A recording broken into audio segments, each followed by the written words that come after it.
그 세종대왕이 과연 한글을 만드셨는데 잘 쓸 수 있을까? 이렇게 한번 테스트 해보려고 만든 그 문학 전집이 있는데 그 문학 작품을 용비어 천거라고 합니다. 우리 첫 번째 PPT 화면 좀 띄워주세요.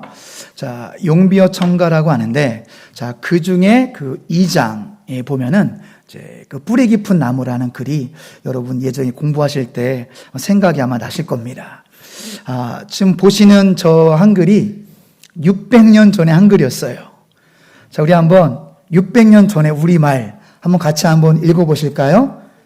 불휘 깊은 남간 바람에 아니 멜세 꽃이었고 여름 하나니. 무슨 뜻이죠? 써있죠? 불이 깊은 나무는 바람에 흔들리지 않으므로 꽃이 아름답고 열매가 많으며. 그 다음도 읽어볼까요? 샘이 깊은 물은 가말에 아니 그칠세 내히 일어 발 아래 가나니. 무슨 뜻이죠? 샘이 깊은 물은 가물에 아니 마름에 내히, 내를 이루 발에, 옛날에 바라라고 했나 봐요. 바다로 흘러간다. 자, 이런 또 이 좋은 작품이 한글을 테스트하기 위해서 세종대왕이 또 만들기도 했었습니다. 600년 전의 일인데요. 정말 그렇습니다. 뿌리 깊은 나무는 바람에 흔들리지 않습니다. 샘이 깊은 물은 가뭄에 마르지 않습니다. 예수님께 깊이 뿌리 박힌 영성은 흔들리지도 않고 은혜가 마르지도 않습니다.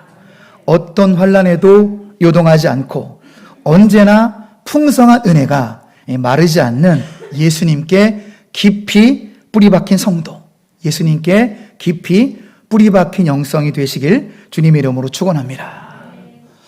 자, 오늘은 예수님께 그 깊이 뿌리 박힌 영성의 소유자, 바로 바울이 고린도 교회에 보낸 편지, 고린도 후서를 통해서 세 가지의 은혜를 나누기를 원합니다. 자, 우리를 향한 첫 번째, 자, 주님의 음성은 1절로 2절을 통한 말씀인데요. 우리는 하나님과 함께 일하는 하나님의 동역자들이라는 것입니다.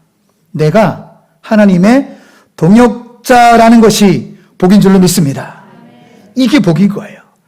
나 같은 죄인이 감히 하나님과 함께 일하는 자라는 거, 하나님과 동역자라는 거, 이 자체가 복이라는 사실이에요.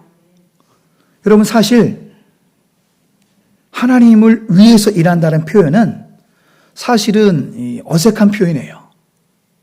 천지 만물을 주관하시는 전능하신 하나님인데 우리가 그분을 위해서 뭐를 해줄 수 있을까요?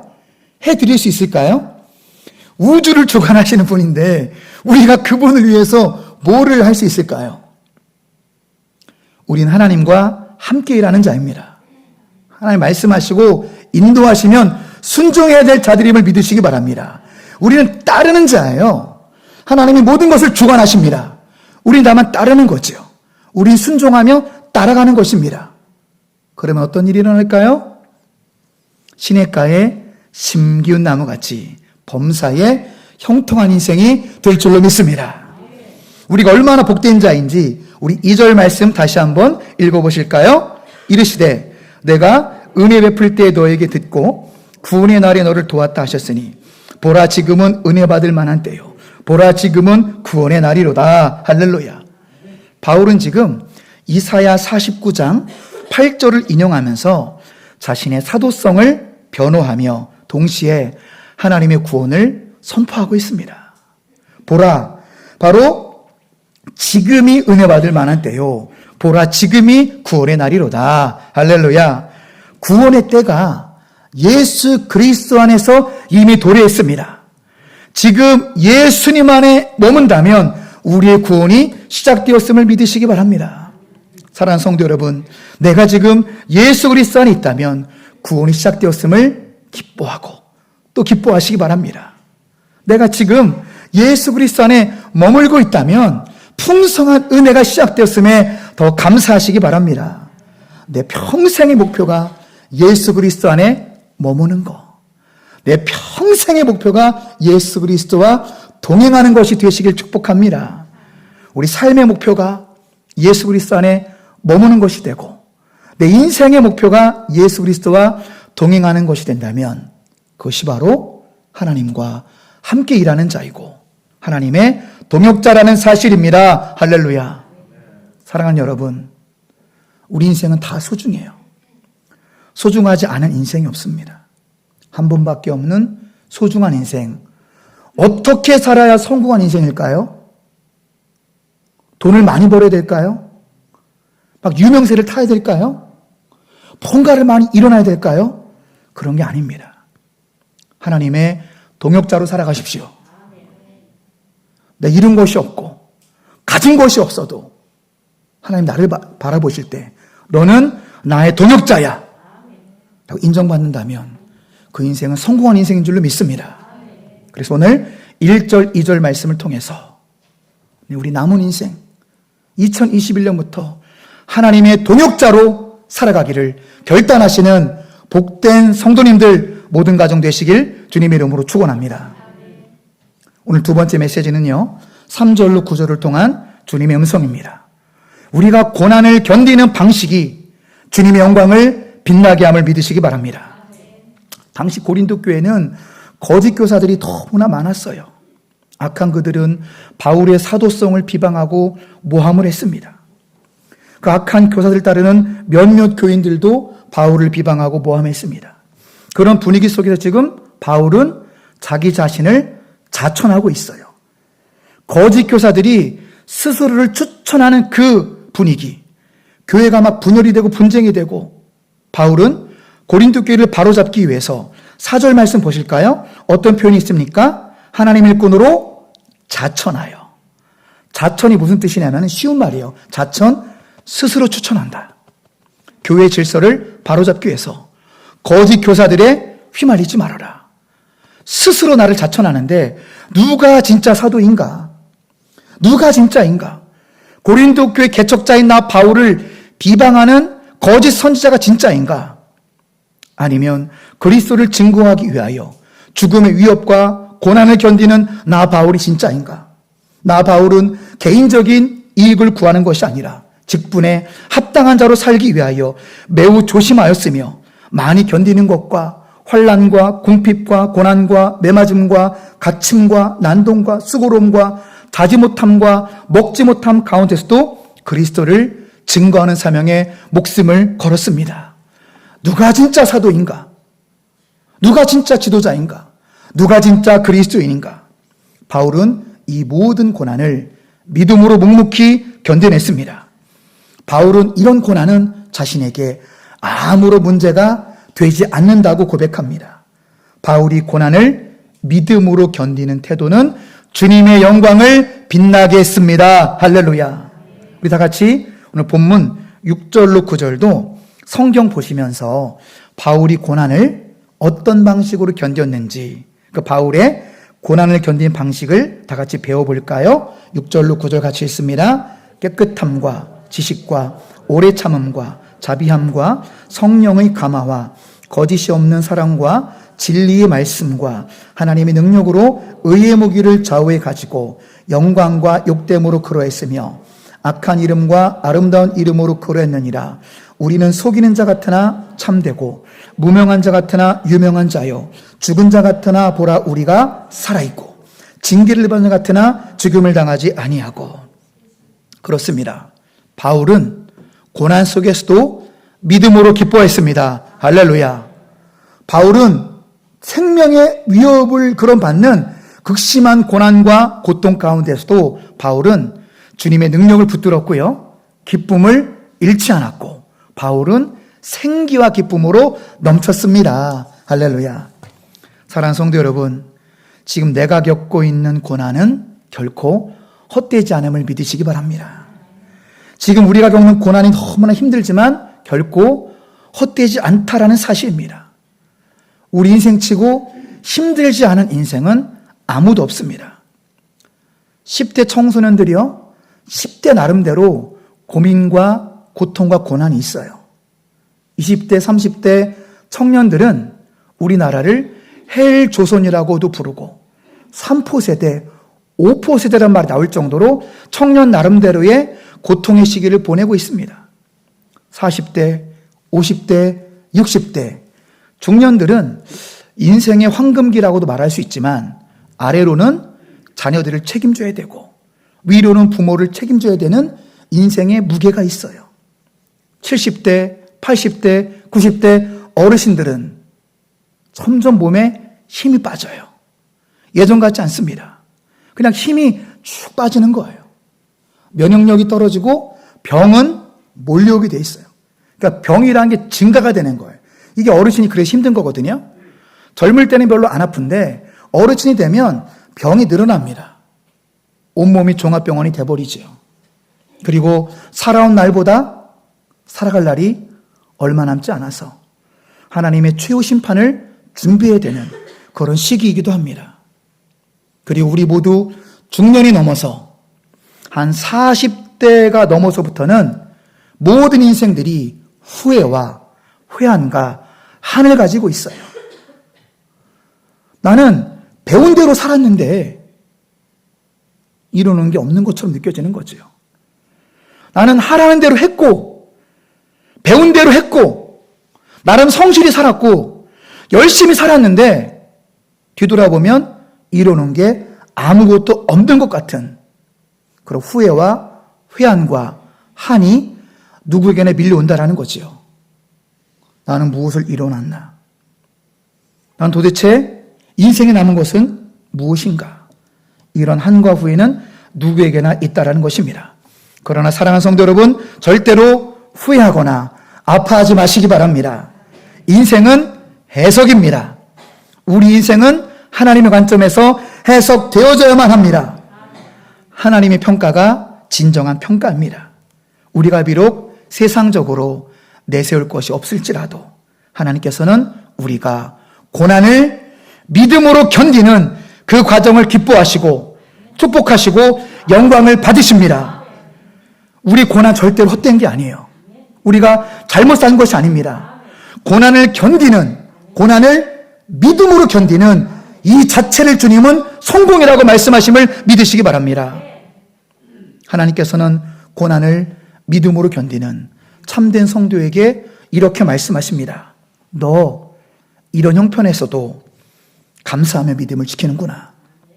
너 이런 상황에서도 믿음으로 기뻐하며 인내하는구나. 네가 이렇게 아픈데 하나님께 예배하며 영광을 돌리고 있구나. 환난과 궁핍과 고난과 말할 수 없는 고통 속에서도 나에게 영광을 돌리는구나. 네가 진정한 그리스도인이다. 할렐루야. 하나님 이렇게 말씀하실 것입니다. 그래서요, 우리 인생은 하나님이 인정하시면 성공한 것입니다. 자, 한번 따라주세요. 나의 인생은 하나님이 인정하시면 성공한 인생이다. 그렇게 여러분의 인생을 해석하는 것이 바르게 해석하는 것임을 믿으시기 바랍니다. 그렇습니다. 내 인생 실패한 게 아니에요.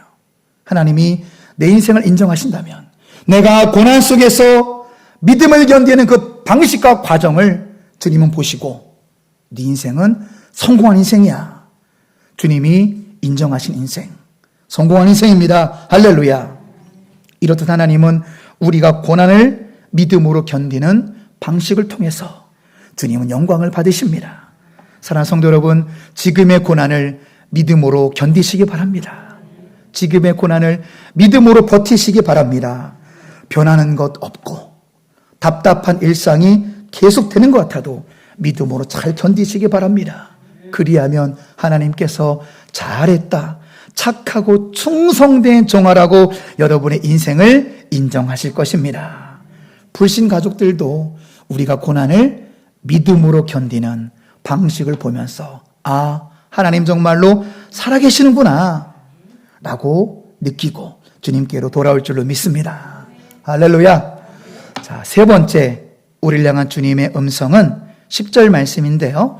우리의 근심이 교회와 민족을 향한 눈물이 될 때 하나님의 백성들이 세워짐을 믿으시기 바랍니다. 여러분 10절 말씀 같이 한번 읽어볼까요? 근심하는 자 같으나 항상 기뻐하고 가난한 자 같으나 많은 사람을 부유하게 하고 아무것도 없는 자 같으나 모든 것을 가진 자로다. 여러분 여기에서 10절의 근심, 이 근심이란 단어는 헬라어로 리페라고 합니다. 따라해 보세요. 리페. 근심을 헬라어로 리페라고 하는데 이 리페라는 단어는 바울 서신 13권, 어마어마한 거죠. 바울 서신 13권은 신약 성경의 절반 가까이 되는 거예요.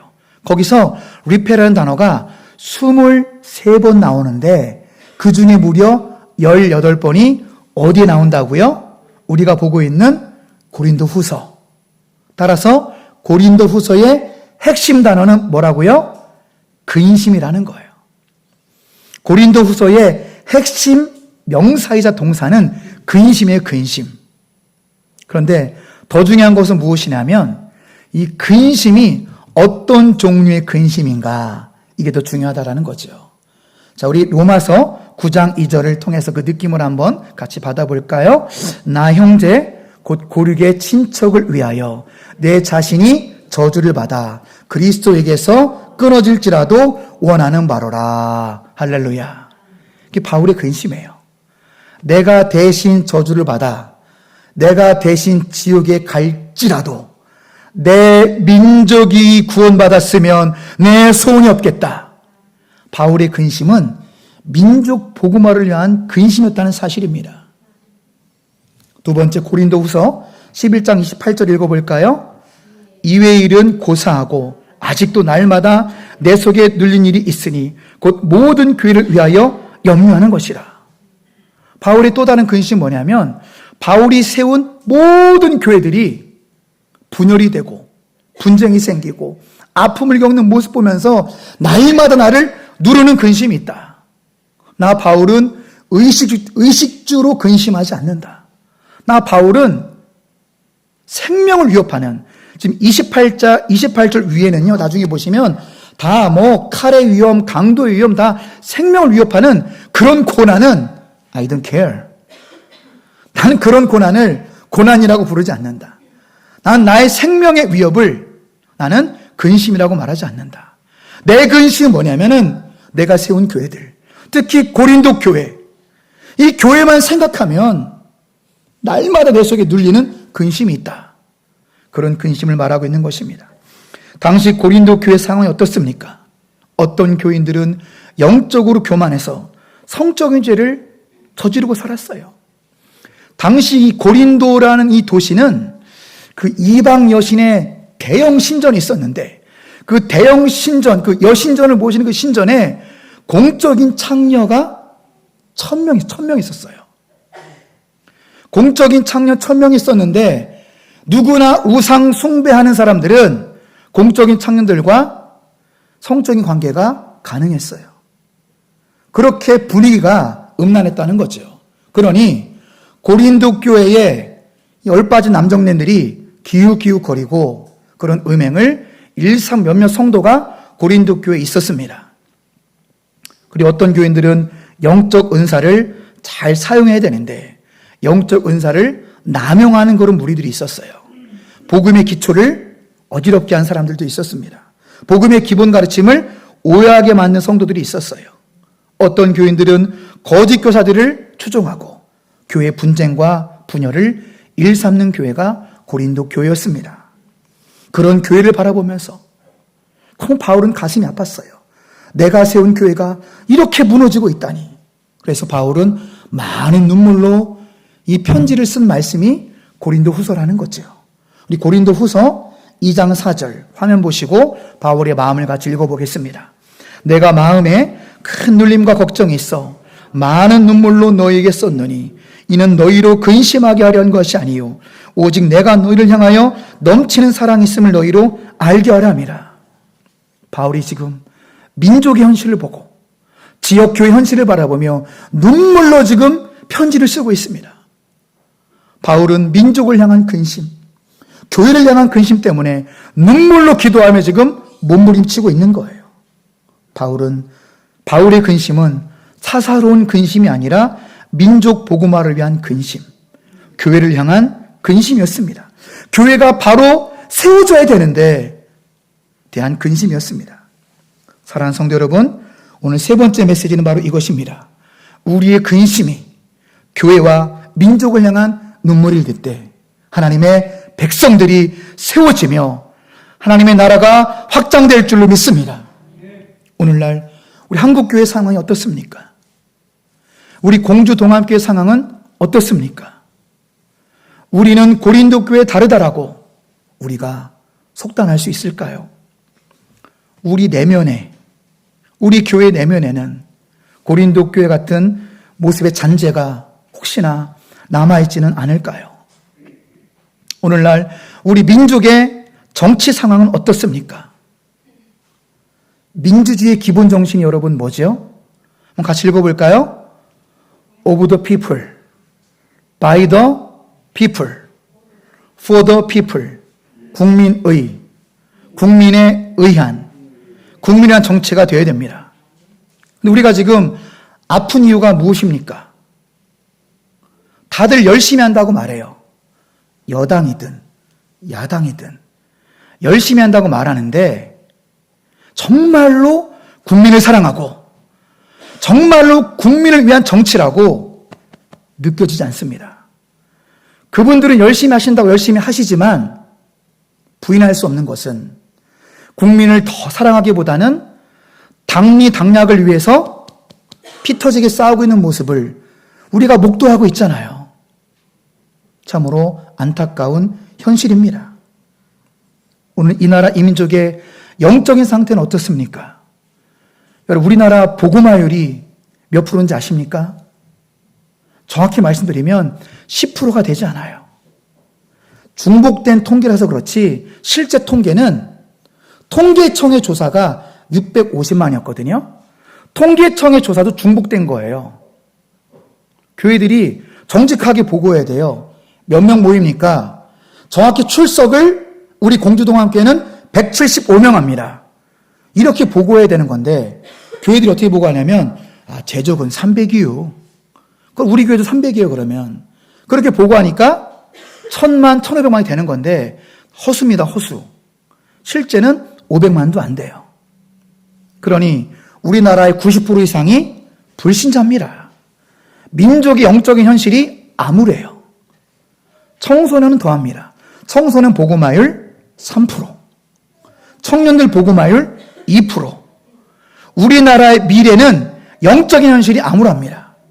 우리 다음 세대, 우리 조국 대한민국을 짊어져야 될 우리 청소년들과 청년들의 97% 이상이 하나님을 등지고 있어요. 이거는 다음 세대가 영적인 축복을 받은 것이 아니라 다음 세대가 지금 영적인 저주 가운데 있다는 사실입니다. 이게 우리 현실입니다. 이게 우리 현실이에요. 그래서 우리는 민족을 위해서 기도할 수밖에 없습니다. 우리 청소년과 청년들이 미전도 종족이 이미 되어버렸어요. 우리 미래인 청소년들, 청년들의 97% 이상이 이미 미전도 종족이 되어버렸다고요. 참으로 안타까운 현실입니다. 그래서 우리는 민족을 바라보면서 교회를 바라보면서 눈물의 기도로 나아가셔야 됩니다. 우리가 고난 속에서도 교회와 민족을 향한 눈물의 기도를 드릴 때 우리 가정이 하나님의 백성으로 세워질 줄로 믿습니다. 우리의 근심이 교회를 향한 눈물의 기도, 우리의 근심이 민족을 향한 눈물의 기도로 승화될 때 우리의 가정들, 우리의 다음 세대들, 우리 교회, 우리 조국 대한민국이 하나님의 백성들로 세워질 줄로 믿습니다. 말씀을 정리하고 마치겠습니다. 오늘 고린도후서 6장 말씀을 보며 우리는 험난한 세상을 어떻게 살아가야 될까요? 우리 세 가지 결론 같이 읽으실 때 가슴에 새기시고 결단하는 마음으로 우리 같이 한번 결단의 말씀을 같이 읽어보실까요? 첫째, 하나님과 함께 일하는 하나님의 동역자답게 살아가시기를 바랍니다. 아멘이시죠? 자, 두 번째, 고난을 믿음으로 견디어 하나님의 영광을 빛내는 삶을 살아가시기 바랍니다. 두 번째 너무나 중요합니다. 내가 이뤄놓은 것이 없고 내가 내세울 것이 없을지라도 지금 이 순간을, 지금 이 고난을 내가 믿음으로 견디고 있다면 하나님은 너의 인생은 성공한 인생이다라고 인정해 주심을 기억하시기 바랍니다. 자, 세 번째, 교회와 민족을 향한 눈물의 기도로 하나님의 백성들을 세워가는 복된 인생이 되시길 주님의 이름으로 축원합니다. 아멘. 저는 이번 주일을 준비하며 계속해서 그 떠오른 찬양이 있었어요. 그것은 성도의 노래라는 찬양인데요. 오늘 본문 고린도 후서 6장으로 만든 그리스도 향기가 묻어나는 그런 은혜로운 찬양입니다. 이 찬양을 부르고 또 연습하고 또 부르면서 여러 번이나 울컥했어요. 이 세상에서 고난을 받으나 핍박을 받으나 꿋꿋하게 믿음을 지켜나가는 여러분들이 생각났기 때문입니다. 왜 또 울컥했냐면 이 세상에서 병마로 고통당하는 분들이 참 많은데 그분들이 꿋꿋하게 믿음을 지켜나가는 모습을 보면서 또 한번 울컥했습니다. 어떤 상황에도 믿음을 고난으로 이겨나가는 우리 동암 가족들이 생각이 나서 가슴이 계속해서 울컥했습니다. 근심하는 자 같으나 항상 기뻐하고 가난한 자 같으나 많은 사람을 부유하게 하고 아무것도 없는 자 같으나 모든 것을 가진 자로다. 동일한 고백으로 함께 찬양드리고 기도하는 시간 갖도록 하겠습니다.